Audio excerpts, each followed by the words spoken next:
루카가 전한 거룩한 복음입니다.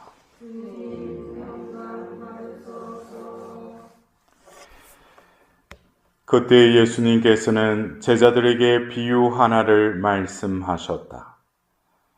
무화과와 다른 모든 나무를 보아라. 잎이 돋자마자 너희는 그것을 보고 여름이 이미 가까이 온 줄로 저절로 알게 된다. 이와 같이 너희도 이러한 일들이 일어나는 것을 보거든 하나님의 나라가 가까이 온 줄 알아라. 내가 진실로 너희에게 말한다. 이 세대가 지나기 전에 모든 일이 일어날 것이다. 하늘과 땅은 사라질지라도 내 말은 결코 사라지지 않을 것이다. 주님의 말씀입니다.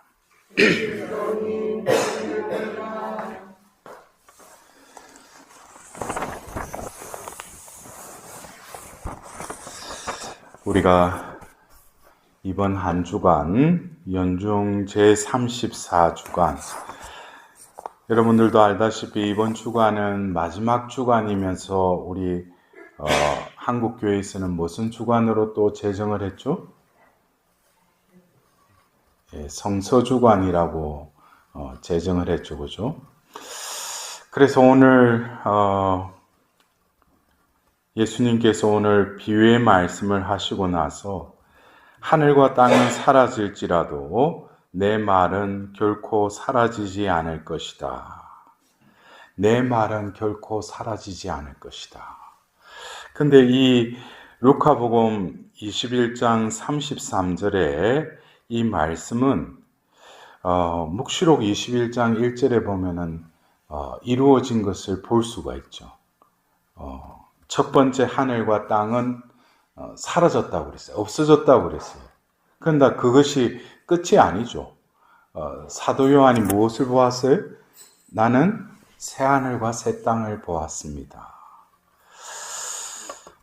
여러분들 어쩌면은 우리가 이 마지막 주간에, 이 성서 주간에 내가 신앙인이라면은 얼마만큼 하나님 말씀에 대해서 나는 어떻게 생각하고 있는가? 오늘 예수님께서 그때, 그러니까 지금 이 루카복음 21장을 보면은 루카 복음사가가 이렇게 편집을 할 때 가부의 헌금에 대해서 적고 나서 그 이후에는 어떤 종말에 대한 그 제자들이 종말 때 어떤 일이 일어납니까? 하고 묻자 예수님께서 여러 말씀을 이렇게 하십니다. 그러면서 첫 번째 보면은 어떤 전쟁과 지진과 어떤 전염병 이런 것들이 성행할 것이다. 그러나 그때 너희는 두려워하라고 했어요? 두려워하지 말라고 그랬어요? 두려워하지 말라고 그랬어요. 이것이 끝이 아니다 그랬어요. 근데 우리는 그 예수님의 그 말씀, 우리는 또 어떤 때는 그래요. 우리가 지금 살고 있는 이 현 세대가 몇 년 전부터 우크라이나와 러시아 또 지금 이스라엘 땅에 지금 전쟁이 일어났죠. 그리고 우리는 지난 3년 동안에 코로나 바이러스로 인해 전염병에 의해서 전 세계가 어떻게 보면은 몰락하다시피 교회까지도 문을 닫는 그 초유의 사태가 벌어졌죠. 어떻게 보면 그런 일이 일어났을 때 우리는 이게 종말이 가까운 거 아닌가? 제가 우스갯소리로 그게 진짜인가 싶은데 어떤 신자가 제가 그 이야기를 들었어요. 이 신자는 2년치의 음식을 사놨대요. 그래서 그 2년치에 또 음식을 다 먹을 때 되면 또 2년치를 또 살지. 그 목돈이 필요하잖아요. 그죠? 2년치를 다 살려면은, 쌀하고 근데 그게 과연 종말을 맞이하는 우리 신앙인의 자세인가? 여러분들 그래요? 작년에도 우리는 그 전례력의 마지막 이 주간에 이 말씀을 들었어요. 종말에 관련된 말씀들을. 근데 과연 나는 종말을 어떻게 이해하고 또 준비하는가? 응? 여러분들 각자는 어떻게 종말을 준비하셔요? 그렇다고 해가지고 어떤 이단들이 말하는 몇 년, 몇 월, 며칠, 몇 시에 우리 또 이렇게 하늘로 오른다고 해가 모든 거 있는 거 다 팔아라고 해놓고 결국에 뒤에 보니까 그런 일이 일어나지도 않고 근데 그걸 주동했던 사람 통장에 보니까 돈이 이렇게 쌓여져 있는 거 보고 이게 해퍼닝이죠 이게. 그러니까 어떤 종말을 돈벌이 수단으로 삼는 것이죠. 예? 그렇다면 여러분들은 그냥 종말하면은 그냥 종말이 오겠지. 그리고 눈에 보이는 이러한 상황들 보고, 야, 이게 종말이 아닌가. 근데 오늘 예수님께서는 또다시 이야기하셔요. 어떤 면에서 이 자연의 이치, 이 자연의 이치를 보면 우리는 그래요. 이 자연은 우리나라처럼 이렇게 사시사철이 이렇게 또 명확하게 이렇게 변화되는 것을 우리가 이 땅에 산다는 것도 우리가 자랑스럽게 여겨야 돼요. 봄, 여름, 가을, 겨울 조금씩 이 지구 온난화로 해가지고 이상 기후도 또 나는 경우도 있지만 그래도 이 네 계절은 어느 정도 구분이 되어 있지 않습니까? 그러면서 이 자연을 보면은 이 자연은 아무리 지금 생태계가 파괴되고 지구 온난화다 여러 가지 어떤 위기에 처해 있더라도 이 자연은 하느님이 창조한 그 순리대로 순응하는 모습을 우리는 바라볼 수 있어요. 그걸 보면서 창세기 1장 28절에 하느님께서 여섯 동안에 이 모든 만물을 창조하고 나서 당신의 모상으로 사람을 지으시고 나서 이 모든 것을 지배하고 다스려라 그랬어요. 어떻게 보면 지상 명령을 사람에게 내리시면서 그에게 주재권까지 주시는 거예요. 그러나 결국 로마서 8장 19절 이하로 보면은 이제 이 피조물이 지금 탄식하고 있다는 거예요. 근데 여러분들 그래요. 우리가 어떤 때는 이 피조계, 하나님이 지으신 이 세상이 어쩌면 여러 가지 지금 위태로운 위기의 상황에 있다고 그러지만 바오로 사도의 2000년 전 그 로마인들에게 보낸 편지를 적을 때 바오로 사도는 이 피조계가 탄식을 할 것이다. 근데 그 모든 것도 하나님의 의도하심이라는 거예요. 근데 이 피조물이 왜 탄식하겠어요? 거기에는 분명히 목적이 있어요. 우리는 어떤 면에서 이 세계가, 이 세상이, 이 피조물들이 항폐화되고 이상기후에 의해서 그것을 인간들이 자꾸 그것을 어떻게 하면은 정책을 세우고 어떻게 해서 이거를 극복해내려고 하는 것이 인간들의 어떤 방법이죠. 그러나 그 성경에 나온 것은 하나님이 그렇게 하셨다는 거예요. 근데 이 모든 목적이 뭐냐면은 하나님의 자녀가 나타나기를 바라면서 탄식하고 있다라고 바오로 사도는 분명히 말씀 속에 적어놨어요. 그러니까 하나님이 지금 원하시는 것은 이 피조물이 인간의 어떤 하나님을 차치해버리고 인간이 이 지구를, 이 생태계를 그냥 마음대로 한 결과 지금 이렇게 탄식하고 있을지라도 이 하나님의 의도하심은 결국에 하나님 자녀들이 다시 태어나도록 그걸 바라면서 이 피조물이 탄식하고 있다는 거예요. 그리고 바오로 사도는 이어서 뭐라고 그래요? 내 안에 계신 성령께서도 깊이 탄식하고 계시다고 그랬어요. 그리고 그 성령께서는 우리가 모르는 우리를 대신해서 하나님께 간구하신데 그 간구하심을 또 들어주신대요. 그래서 우리가 어쩌면 이 마지막 주간 어떻게 보면 종말에 관련된 이 말씀, 여러분들 오늘 다니엘서에 7장 14절에 13절부터 해서 사람의 아들 같은 이가 하늘의 구름을 타고 나타나 연로하신 분께 가자 그분 앞으로 인도되었다. 그에게 통치권과 영광과 나라가 주어져 모든 민족들과 나라들, 언어가 다른 모든 사람들이 그를 섬기게 되었다. 이어서 뭐라고 해요? 그의 통치는 영원한 통치로서 사라지지 않고 그의 나라는 멸망하지 않는다 했어요. 예. 그러니까 우리가 이런 지금 전쟁, 전염병 여러 가지 우리 어제 그저께 새벽에 또 지진이 일어났다고 해요.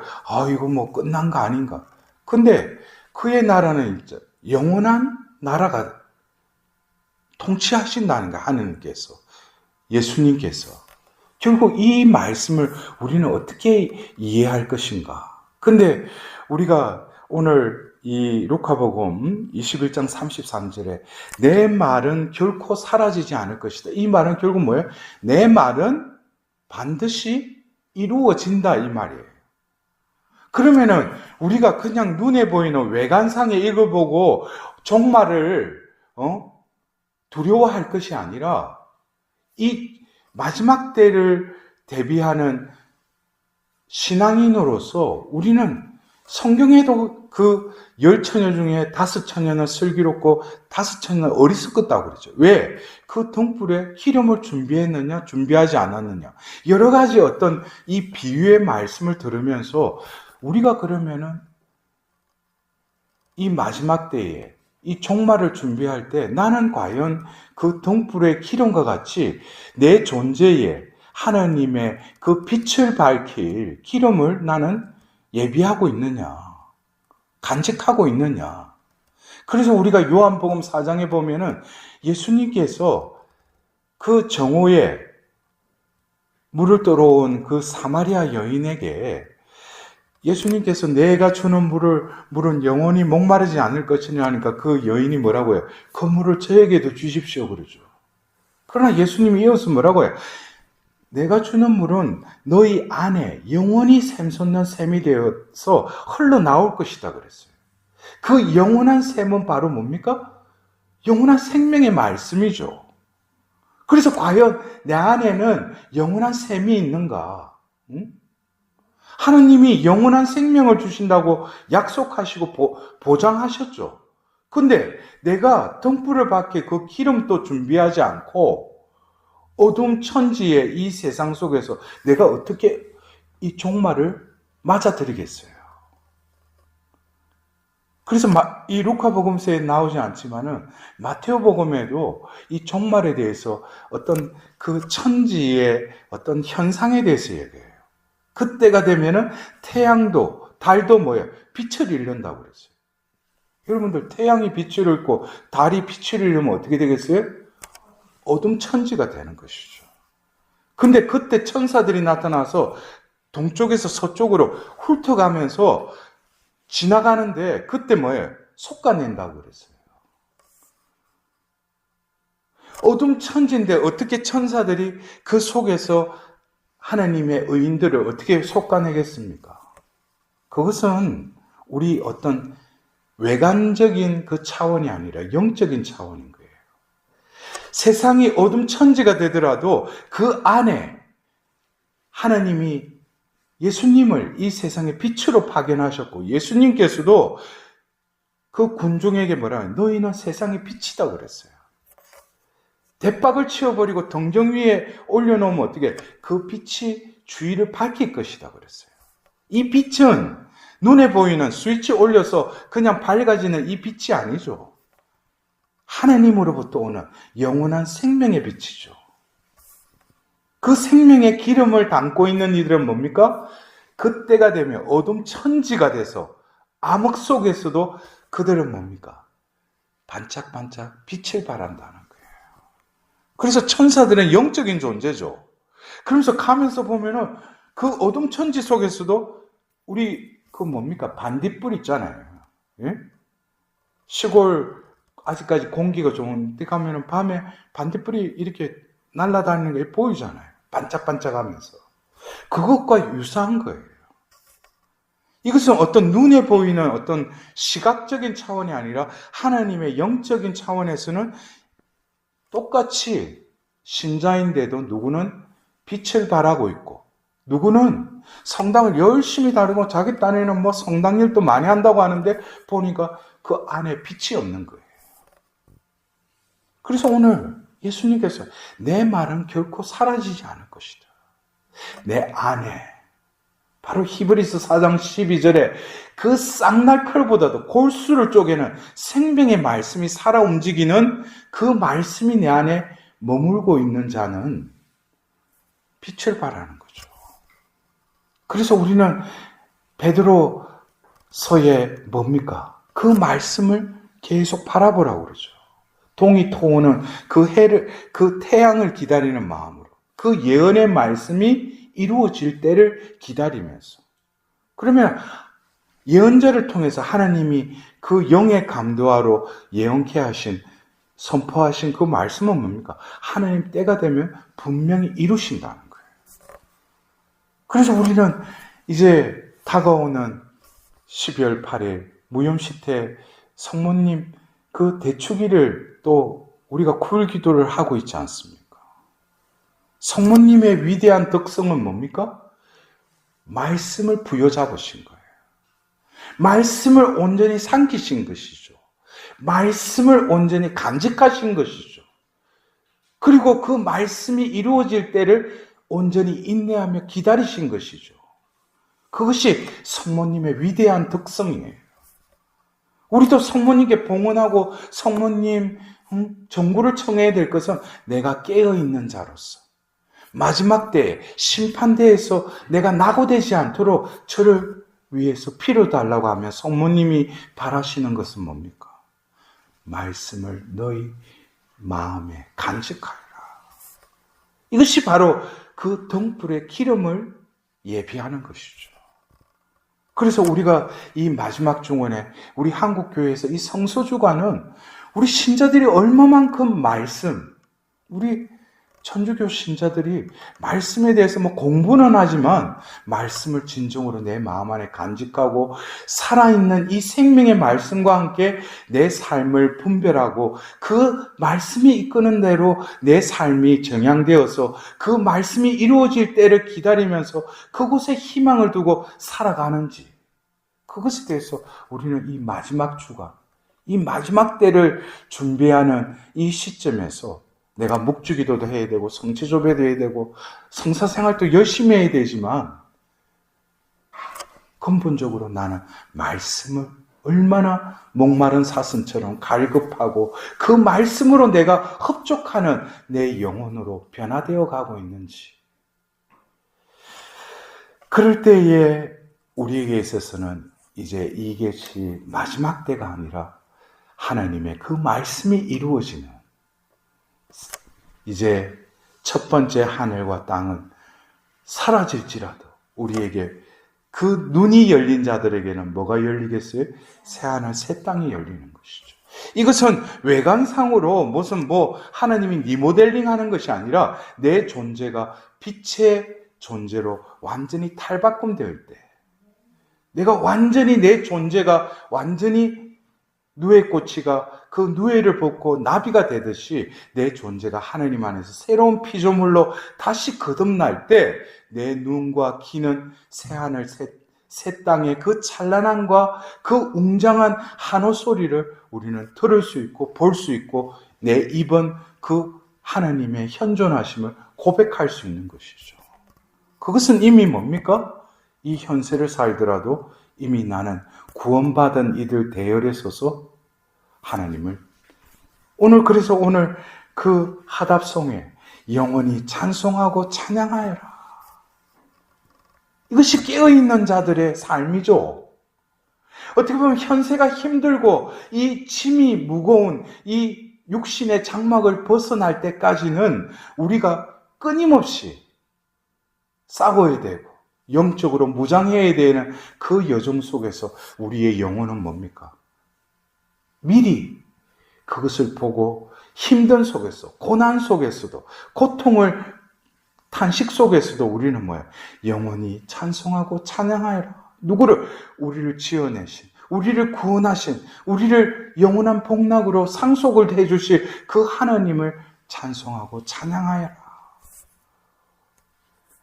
그래서 우리에게 주어진 이제 이 한 해, 전례력으로 이 마지막 주간을 우리는 다시금 지내고, 이제 다음 주부터 우리는 새로운 전례력의 대림 시기를 맞이할 것입니다. 어떻게 보면 지나간 것을 연연하지 말라는 것이 아니라, 지나간 과거는, 아우스티노 성인의 그 말씀처럼 뭡니까? 과거는 하나님 자비에 맡기고, 지금은 내가 어떻게 사랑을 할 뿐이고, 또 미래는 뭡니까? 하나님 섭리에 온전히 맡길 뿐이죠.